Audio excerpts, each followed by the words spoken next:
Movies are great, aren't they?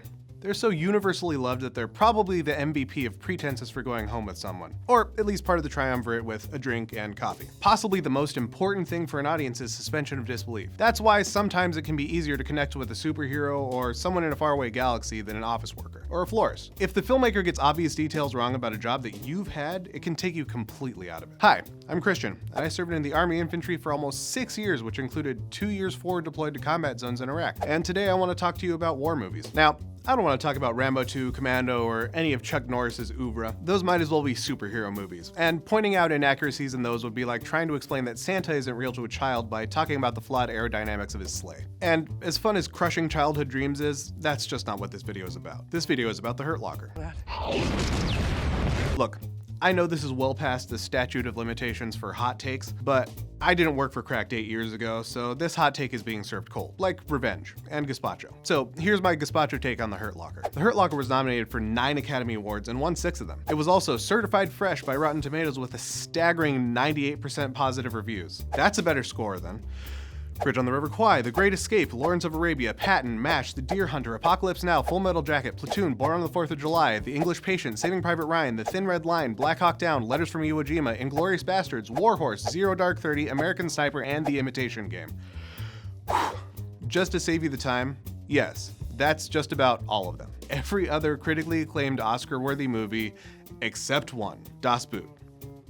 So, Das Boot, Hurt Locker, Lawrence of Arabia.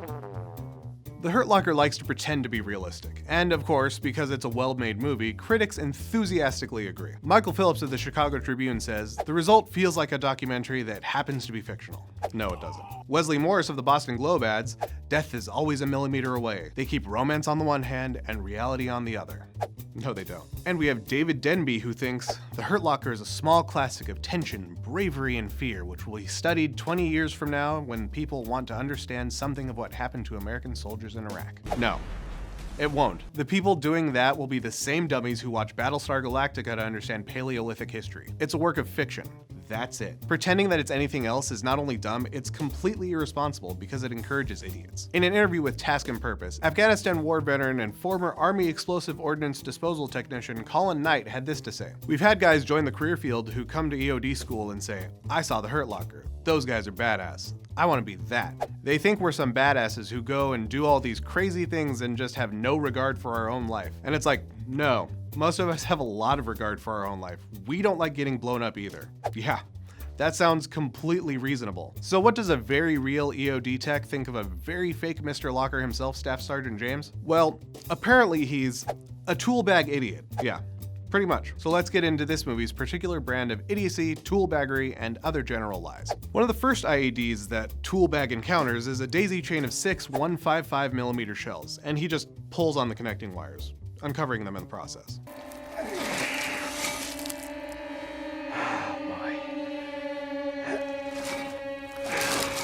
I have a couple questions about this one. One, how strong is this guy? Those each weigh 92.3 pounds, so he just lifted 553 pounds by a wire? Yeah, that's what you're telling me. Also, if this guy is such a badass IED whisperer, how does he not know about pull, trip, pressure release, and movement sensitive initiating mechanisms? Those were all common, and every one of them would have triggered the IED, turning him into a cloud of person. This is just a general lie and not specific to one scene, but this team is constantly off by themselves doing things. Got an empty Humvee over here, James. That is not how things work. Unexploded IEDs were usually found in one of two ways. Either a unit would find it while on patrol, or it would be reported by a local national. In either case, it would be an infantry or other combat arms unit going to secure the area first. And only after there was a secure perimeter would EOD get called out. It's done that way because, you know, it might be nice to have some infantry guys around in case, I don't know, they get ambushed. They're on their way back to base after they do a controlled detonation where Staff Sergeant Will, I'm the locker now, James has another safety violation where he runs back to a live, armed explosives to get his gloves that he forgot. Hold on a second. God damn it. I think I forgot my gloves down there. What? I forgot my gloves. Hang on. Those gloves don't cost anything. You get a couple of pairs issued to you, so he probably had extra. Violating safety regulations for a pair of easily replaceable gloves doesn't make you a badass. It makes you, what's the word? A tool bag idiot. The team runs into some British commandos out in the desert, and they're ambushed by sniper fire. The commandos go down, so our boys are on their own. But they grab the Brits' sniper rifle and proceed to take out the ambushers.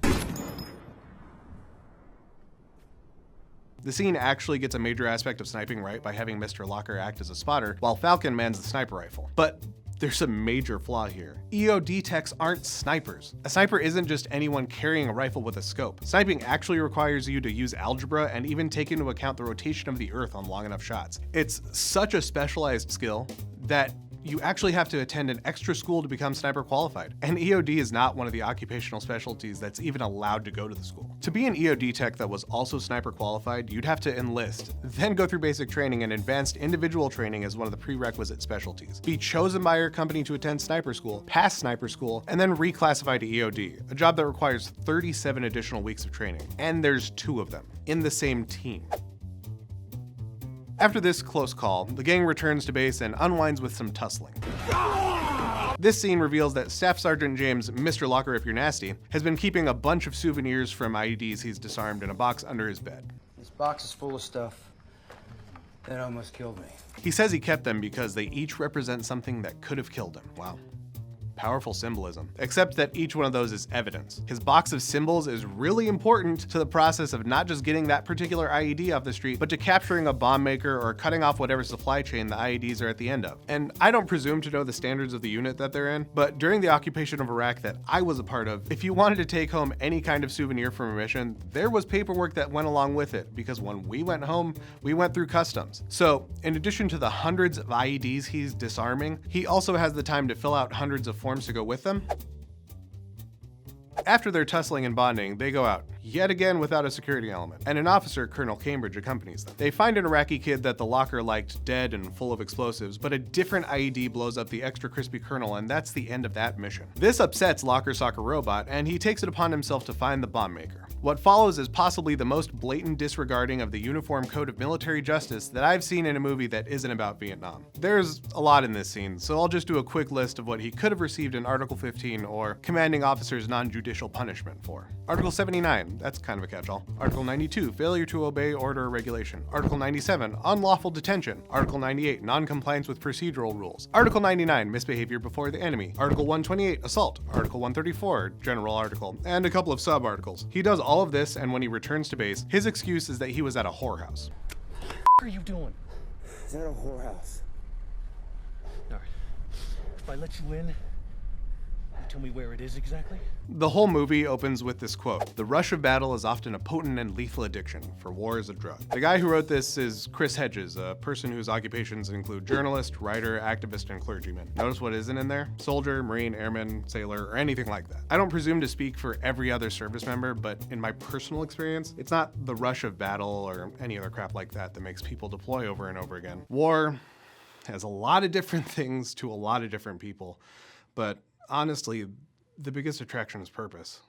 When you're in a combat zone, things become simple.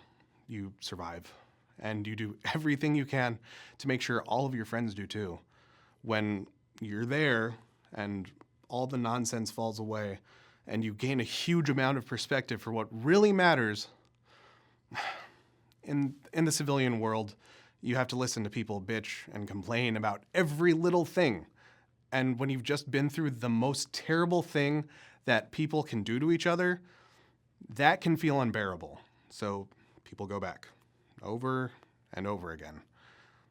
That's why war becomes addictive. Not because you're an adrenaline junkie, but because when you're in a war zone, you don't have time for existential bullshit or questioning the reason for existing. Your purpose is doing exactly what humans have done since the beginning: survive.